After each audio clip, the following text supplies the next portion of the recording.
There is something really strange that humans do, and it can be really easy to explain through a metaphor. Imagine a man putting his hand on a hot stove. Now, of course, that would seem silly, right? And why would they do that? That's weird. But then what's even weirder is that this man, instead of removing his hand from the hot stove because he's feeling pain, he takes pain medication and he keeps his hand on the stove. And when the pain doesn't leave him, he takes more pain medication. That certainly sounds ridiculous. And that's something that none of us would want to do, obviously. However, that sort of pain happens. In fact, oftentimes that pain does not happen because someone's putting their hand on the hot stove, but because they are experiencing pain from different areas of their life. Yet most times they have no idea how to remove that pain, the root cause of that pain. They actually keep their hands on the stove and just take pain medication or find a way to ignore it. But the thing about our body and our mind is that it finds a way to let us know even when we don't want to know. And that's really one of the reasons pain exists. When you experience pain, when it comes to money, when it comes to relationships, when it comes to personal health and fitness, when it comes to personal growth, or family matters, or anything else, you'll find that pain may not be so easy to decipher, or to decode, or to understand fully. And you may not fully understand the root cause immediately when you experience the pain.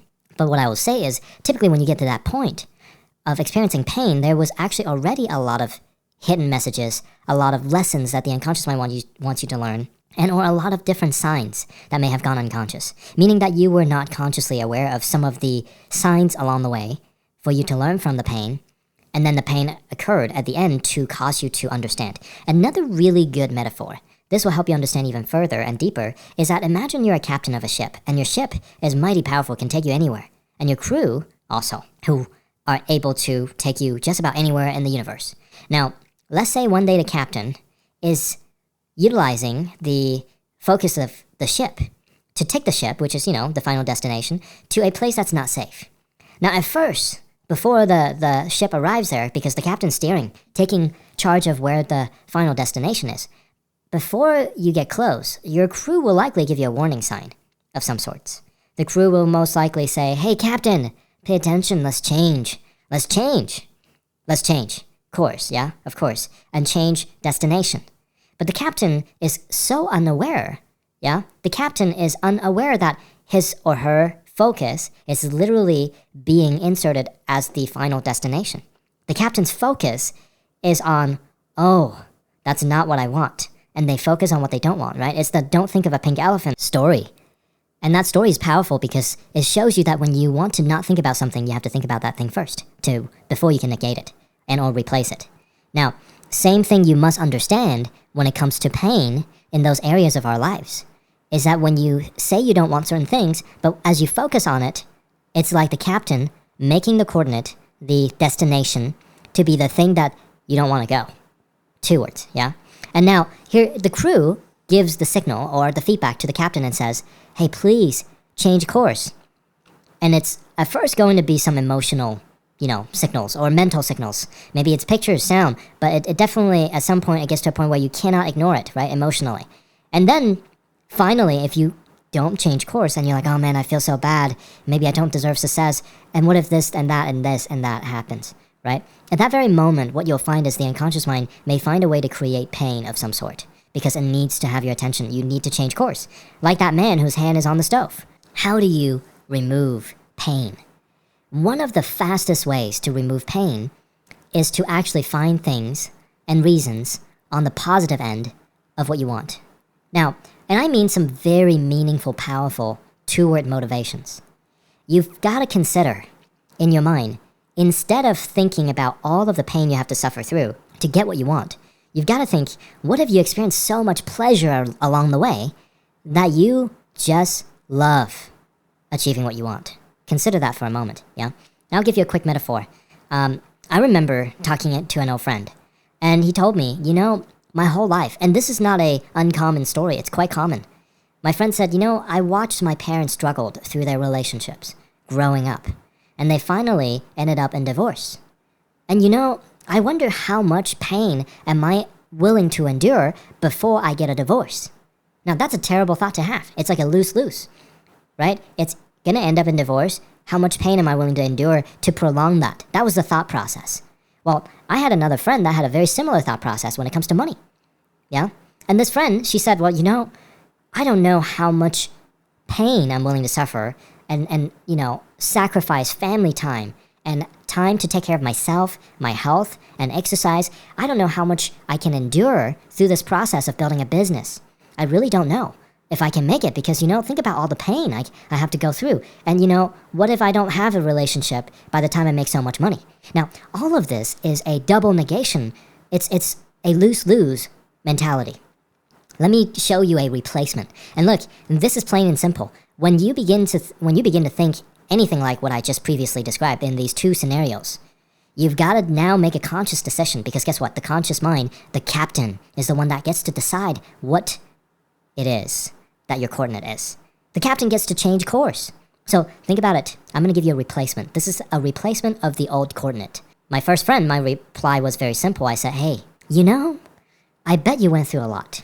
And think about this. How many people out there who are no smarter than you, who absolutely are not as good looking as you, have ended up in extremely wonderful relationships with wonderful, beautiful people, and that they are having just the most incredible times of their life. And in fact, it keeps getting better.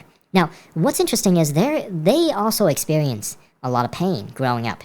But instead of saying, how much am I willing to endure to suffer through this whole relationship, this marriage, so that, I can prolong divorce, they were saying, finally we got out of that situation.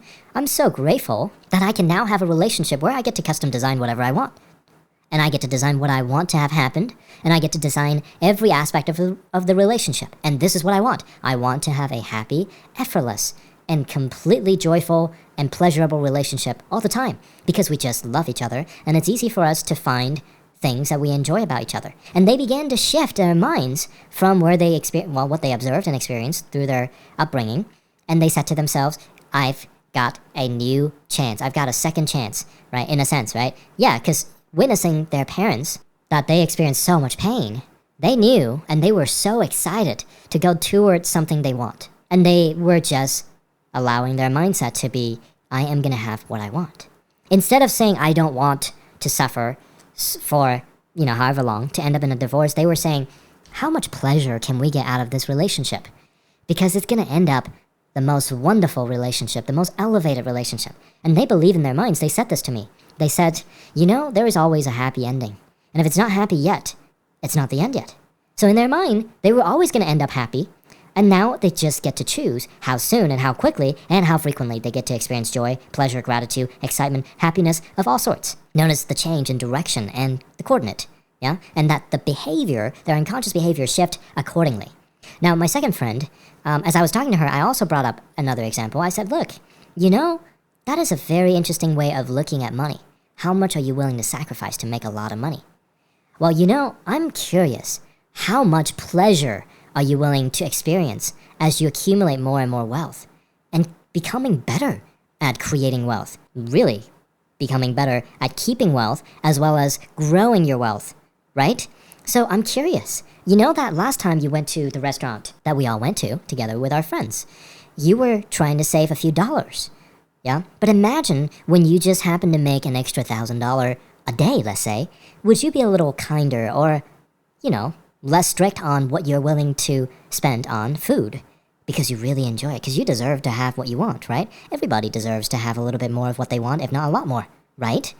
And she began to smile, because I knew in her mind, she kept playing the scenarios of how much sacrifice she witnessed growing up. She, instead now, with this new choice in her mind, I said, hey, look, focus on possibly having a lot more pleasure because now look at the abundance you have. What are you allowing yourself to have? And guys, this is not uncommon, in fact, very common. Over the years, I've worked with many cases just like these. People playing negative steps. Think about this, really pay attention to this. They're playing negative steps in their mind as they set any goal. Any goal they set in their mind, they are playing negative steps. And every morning they wake up, they rehearse these negative steps in their mind. They're like, oh, what if this happened? What if that happens? Now, guys, it's not that bad things happen to good people. It's that good people are focusing on these things, playing these steps in their mind, and then they're wondering why their micro behavior begins to have created certain things that they don't want. And I'm not saying people create everything they experience in life, But this world is a collective experience of creation. People are playing all sorts of images, sounds, and who knows what in their mind. And these things that they play on the stage of their mind is literally causing their unconscious behavior, right, the crew and the ship, to have to go to where they focus on. And because of that, they are causing themselves a lot of pain. So one of the ways to remove pain is to literally, at the very macro and micro level, stop thinking about how things could go wrong. And if you must think about it, then think about it, find a solution, and then focus on what you want instead. And over time, you'll find that either you'll win or win bigger because you are going to change the way you perceive what's going to happen between now and when you achieve your goals. So one way to install pleasure is to really ask the question. I want you to really ask yourself when you wake up, when you're, setting goals, when you're about to embark on a new journey, create a new business, new relationship, any and everything you do, ask yourself, how much pleasure am I willing to endure along this process? How much joy am I willing to give myself and let myself have? Because seriously, what you think about in your mind, what pictures and sounds and feelings you play in your mind before you achieve anything or not achieve anything is a direct influence over your behavior and therefore your outcome. So instead of choosing to focus on pain, you must begin to think every day, every second, every moment. You must immerse yourself in the thought of how much pleasure can I endure? How much pleasure would I let myself have? And what if my ability to feel pain from this moment on is diminished? And that the only thing I can feel is pleasure. What kind of pleasure will I choose to feel? Now, maybe that question doesn't resonate with you. That's probably because you felt a lot of pain, and in your mind, that's not realistic for you to not feel pain. That's also a choice. You've got to choose. And you may also argue and say, hey, without pain, there is no pleasure. There's only one way for you to find out. Do you really have to create pain to experience pleasure? I'm going to leave you with one more thought, and this is an extremely important one. And this will give you perhaps an even greater motivation. Now, a lot of times people are going away from pain, and they're creating life because they are so terrified, so hateful, so, unhappy about the pain that they have experienced. They want to run away from it. They want to be away from it as far as they can. And they don't like poverty. They don't like being broke. They don't like having, no relationship and being alone.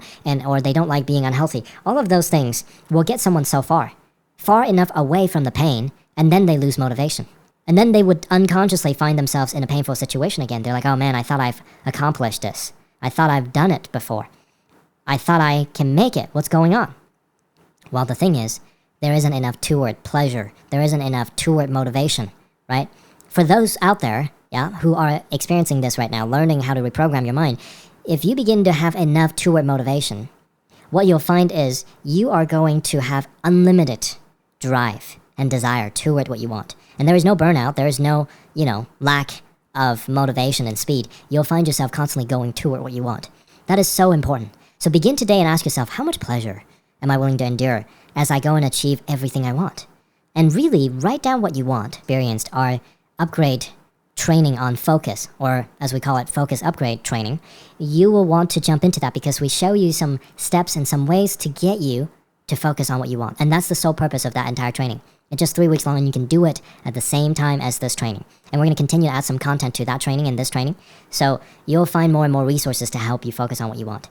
And besides focusing on what you want, you've got to make a conscious choice of playing the steps in a pleasant, pain-free, pleasant way, right? Pleasurable way, yeah? So I'm going to leave you to these thoughts and give you a hint to end this track.